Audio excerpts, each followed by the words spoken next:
They refused to remove the handcuffs, even as I screamed and begged for mercy. I was in labor, my baby was coming, but the cold iron bit into my wrist like punishment from hell. My legs shook. Blood gushed onto the floor. The nurse shouted, "Please! She's dying!" But the prison wardens stood still like statues, arms crossed, eyes blank. That was the day I gave birth to my son, in a foreign prison, with chains digging into my skin. My name is Amanda Okafor. I never imagined my life would turn out like this, giving birth inside a dirty prison cell, my cries echoing in a place where no one truly listens. I am not a criminal. I am a victim of love, betrayal, and a man I thought would save me. Instead, he buried me. Before you say yes to any man, watch this story. She thought she found love, until she gave birth in chains. Click subscribe, drop a comment, and let this story open your eyes. You see, it all started in my small village in Nigeria. I was the third of 6 children. My mother sold tomatoes and washed people's clothes to feed us. My father, always drunk at the beer parlor, shouting and chasing ghosts. But I was beautiful, tall, curvy, with wide hips and light skin. People said beauty would open doors for me. I believed them. My dream was simple: marry a man abroad, travel, and change my family's story. Everyone in my village said foreign-based men were the golden ticket. That's how I met Toby. He drove a shiny car and said he lived in South Africa. I believed everything he told me. I was 20, foolish, and desperate to escape poverty. Now I look at my newborn son, wrapped in thin prison sheets, and I wonder, how did love bring me here? I remember the exact moment I saw Toby. It was Christmas Eve. I was on my way to the stream with an empty bucket balanced on my hip. The road was dusty, my feet were bare, and I was humming an old gospel song. Then I heard the screech of tires. A black SUV stopped right in front of me. The tinted window rolled down slowly, and there he was, dark-skinned, with shiny teeth and a gold chain dancing on his neck. "Hello," he said. "What's your name?" "Amanda," I replied, shyly. "You're beautiful." "I'm Toby. I came back from South Africa. I'm looking for a wife." My heart jumped. Me, a village girl fetching water, catching the eye of a man from abroad. He asked me what family I was from. I told him the Okafor family. He smiled and said he would visit my house the next day. I nodded, not knowing that one yes would destroy everything I once knew. That night, I couldn't sleep. I kept thinking about Toby's voice, his car, his words. My mother noticed I was quiet and asked what was wrong. I told her, "Nothing, Mama." But my heart was already gone. The next day, he came as he promised. My father, as usual, was drunk, but he still welcomed Toby. My mother was hesitant, but when Toby said he wanted to marry me and was in a hurry to do the traditional rites, everyone became excited, except Mama. She pulled me aside and whispered, "Are you sure, Amanda?" I smiled and said, "Mama, this is my chance." Ladies, how many of us ignore our mother's warnings because we're blinded by love and flashy promises? Don't scroll past. Drop a comment. If you've ever rushed into something because it looked like your breakthrough. The day of my traditional wedding was the happiest day of my life, or so I thought. Toby brought so many items for my bride price that the whole village gathered to watch. Wrappers, yam tubers, palm oil, drinks, he paid it all without blinking. Women clapped and sang my praises. "Amanda, you don't win jackpot," they said. I smiled, my heart full of hope. Even my drunk father sobered up that day. Toby said we had to rush things because he would be returning to South Africa in a few weeks. I didn't mind. I just wanted to be his wife. The ceremony ended in joy. That night, I lay on my mat staring at the ceiling, whispering prayers. "God, thank you. Finally, my family will be free from poverty." But something strange happened. After the wedding, I assumed I'd be traveling with him. That was what village girls like me dreamed of, abroad. But Toby sat me down and said, "Babe, I want you to stay here with my family for now. Traveling is not that easy. Let me go and prepare your papers." My heart sank. But I thought. He interrupted, smiling. "Trust me, it won't take long. You'll join me very soon. I nodded, forcing a smile. But deep inside, I felt something cold creeping into my chest. My mother said nothing, but her eyes followed me everywhere. I wish I had asked more questions. 2 months after Toby left, I discovered I was pregnant. When I told him over the phone, he sounded excited. Wow! That's amazing news. I'll send you money for antenatal and baby things, he said. True to his words, money came regularly, and I was well taken care of by his mother. The pregnancy wasn't easy. I vomited a lot and fainted once in the market. But my joy was bigger than the pain. I imagined giving birth in South Africa, having a nice home, wearing fancy clothes. I even practiced how to speak with a South African accent. When I gave birth to a baby girl, I cried tears of joy. I named her Zena, meaning gift from God. Everyone came to see her.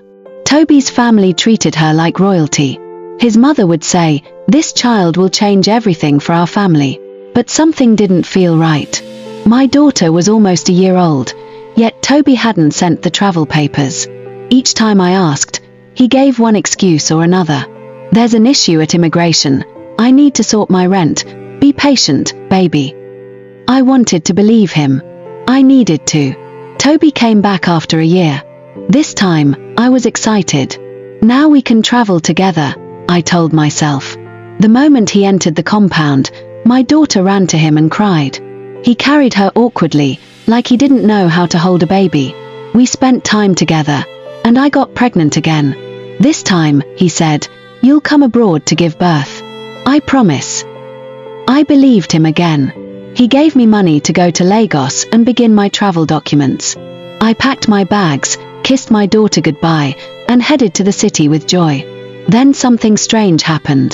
2 days before my flight, a man came to my house. He said, "Your husband sent me to give you this bag. Make sure you travel with it." It was big and heavy. I opened it. Inside were wigs, human hair, attachments. The man said it was business stuff. He'll sell it when you arrive. He said it's very expensive. I didn't think twice. Toby had sent it, and I was carrying his baby. I zipped it back and placed it beside my bag. "I'm finally going abroad," I whispered. If only I knew what was really in that bag. When I got to the airport, everything felt like a dream. I held my small belly, thinking, my son will be born in a foreign land. I even imagined the photos I'd take at the hospital. But my dream ended the moment we landed and I picked up my bags. I was stopped by security. "Please come with us," they said. I thought it was a routine check. But when they opened the black bag, their faces changed. They cut it open and pulled out hidden compartments. Inside was something I didn't recognize. White powder wrapped tightly in small bags. "What is this?" one asked. "I don't know. It's my husband's bag." I screamed. They didn't listen. My passport was seized. I had no phone, no lawyer, and no one to call. That night, I was locked in a cold cell, my belly cramping, tears flowing. The next morning, they said, "You're under arrest for drug trafficking." I collapsed. 3 days passed.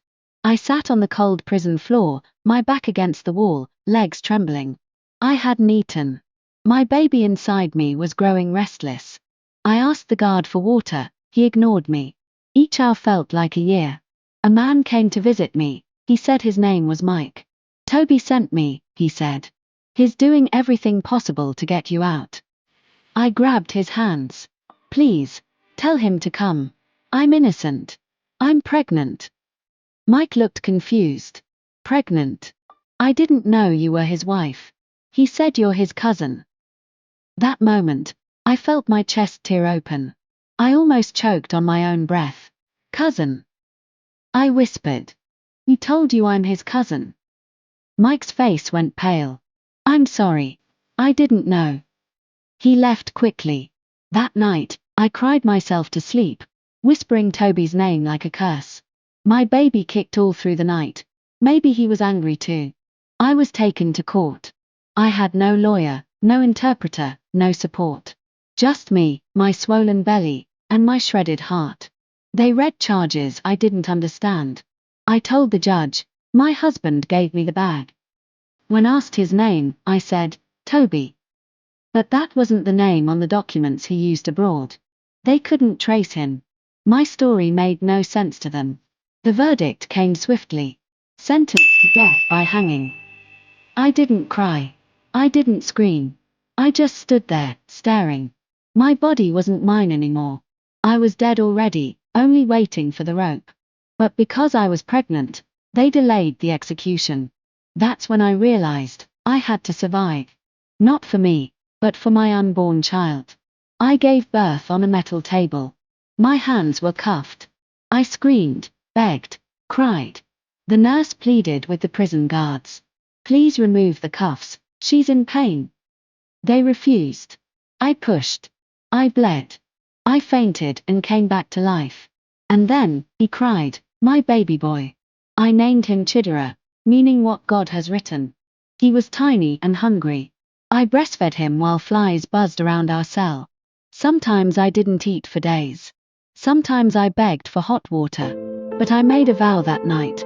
I will not die here. I will not let my son grow up in chains. One day, I managed to borrow a phone from a kind prisoner named Kachi. I called the only number I remembered, Toby's. I gave birth, I said. Silence. Then he replied, I'm busy. He hung up. I stayed in prison, rotting with a child in my arms, for months. One day, a guard came with news. You've been granted a presidential pardon. Death sentence reduced to 18 years. I dropped to my knees.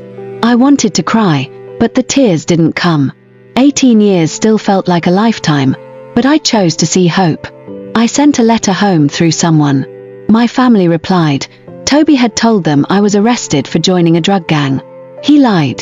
He said he was trying to raise money to free me. That night, I held Chidera and told him everything. Your father set me up, but I won't let his betrayal be the end of our story. Then I made a bold decision. I would become a lawyer, in prison. Every day I woke up before sunrise, swept our small cell, and read under dim prison lights. I begged the warden for books. At first, he laughed.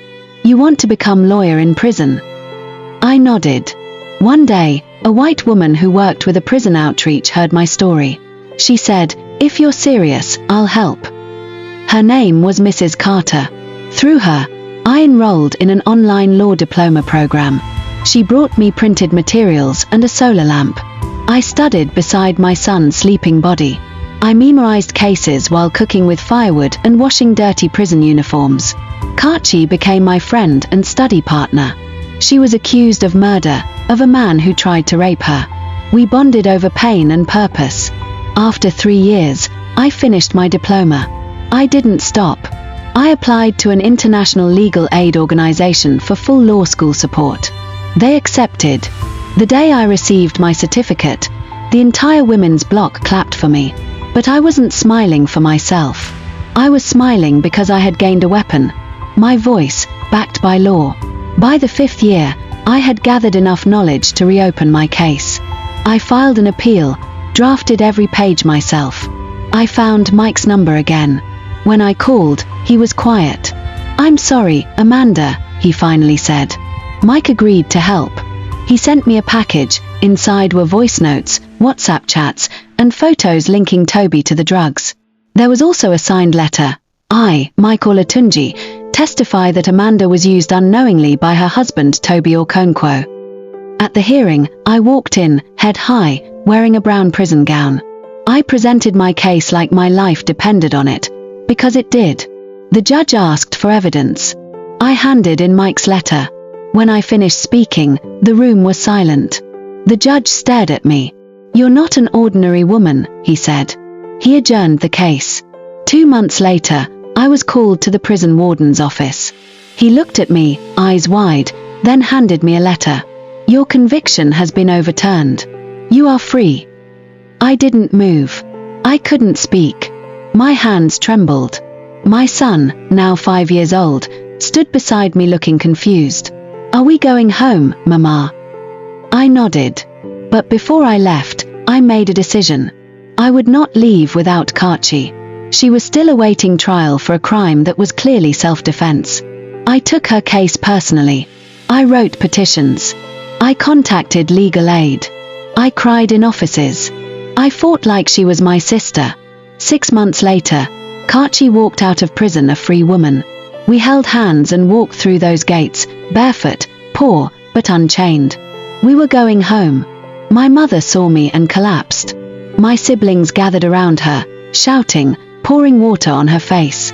When she opened her eyes and saw me again, she wailed, "Amanda, my child, what have they done to you?" I hugged her tightly. My son held onto my wrapper. "This is your grandson," I said. She looked at him and wept again. The house was still the same. Mud walls, zinc roof, the smell of kerosene. My father was long dead. My mother said he had drunk himself to death 2 years after my arrest. The neighbors whispered, "That's the girl who was arrested for drugs." I ignored them.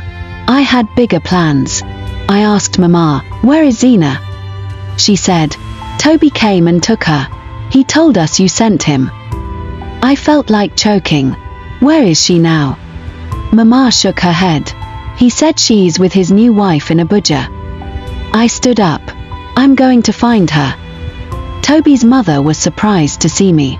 Her eyes widened as she opened the door. "Amanda, I thought you thought I died?" I asked. She said nothing. I walked into the house. The pictures were still on the wall, me and Toby on our traditional wedding day. My daughter's baby photo. But there were new ones too, Toby with another woman and a girl who looked just like me. "Where is my daughter?" I asked. "She's in school," the woman replied quietly. I sat down. "I want her back." "I don't know where she is now," she said, avoiding my eyes. I stood up and looked around. "Tell Toby that Amanda is back. Tell him this time, I'm not the naive girl he used. I am the woman he made." As I walked out of the house, my heart pounded. I was no longer scared. I was ready for war. I called Toby using the number Mama had saved years ago. He picked on the 3rd ring. "Amanda," he said, sounding shocked. "Yes. You didn't expect to hear my voice again, did you?" Silence. "I want my daughter. Bring her to the village. I don't care how. If you don't, I'll come to Abuja myself, and I'm not coming empty-handed." "Amanda, listen." "No. You listen. You destroyed my life. I won't let you destroy hers too." He hung up. A week later, I received a call from an unknown number. It was my daughter. "I don't know you," she said. "But my father said I should come see you. I just want to know the truth." She came to the village the next day, tall, beautiful, full of attitude. My Zena. When Zena walked in, she looked at me like I was a stranger on the street. She sat down, crossed her legs, and said, "So, you're the woman who left me in the village." I held my breath. "I didn't leave you. I was arrested. Your father lied to everyone." She raised her brow. "He said you joined a cult and tried to traffic drugs. That's why he took me." I opened a box beside me. Inside were newspaper clippings, court documents, even my law school certificate. I gave them to her. "Read." She stayed for hours. She read everything in silence. Then she began to cry. Her shoulders shook. "He lied to me. All my life, he lied." She stood up, came to me, and hugged me tightly. That night, we slept on the same bed. Zena beside me, Chidera beside her. For the first time in many years, I felt whole. Toby called again. This time, he sounded soft. "I heard Zena came to see you. I want to talk.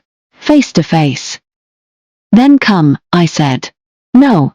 Let's meet in Abuja." "I'm not stupid, Toby. You fooled me once. I won't walk into your arms again." He chuckled. "I've changed." I agreed to meet. But I didn't go alone. I contacted the NDLEA and gave them a tip. With the evidence I'd gathered over the years, voice notes, documents, fake passports, I told them everything about his trafficking ring. They listened. They asked questions. I answered like a lawyer. Because I was one.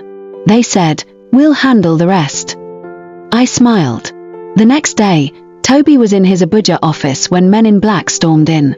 "Mr. Okonkwo, you are under arrest for drug trafficking, conspiracy, and possession of illegal items." He laughed at first, until he saw the documents on the table. "Who gave you this?" he shouted. "Your wife," they said. He was dragged to the police station. He asked to call me. When I walked in, he smiled weakly. "Amanda, I'm sorry. I know I hurt you. But you said you forgave me." I looked him straight in the eye. "Yes, I forgave you. But I never said I forgot." His face fell. "Why?"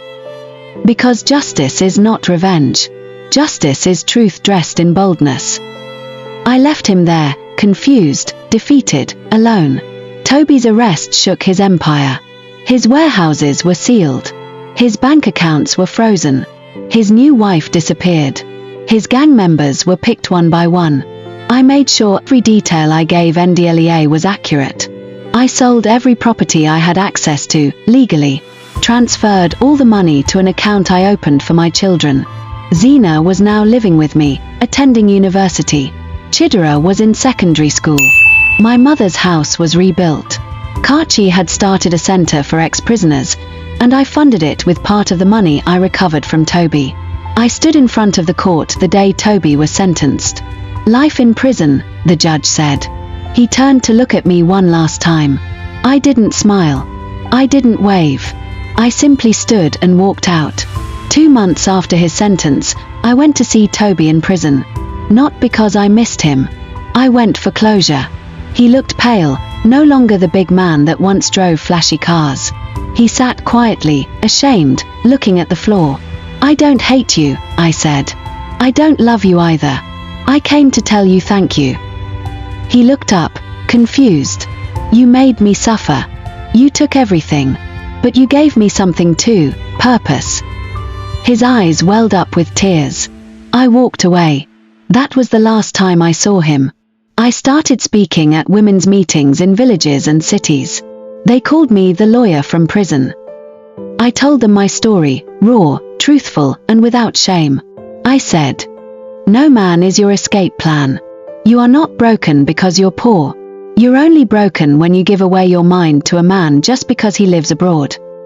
I saw women cry. I saw teenagers shift in their seats.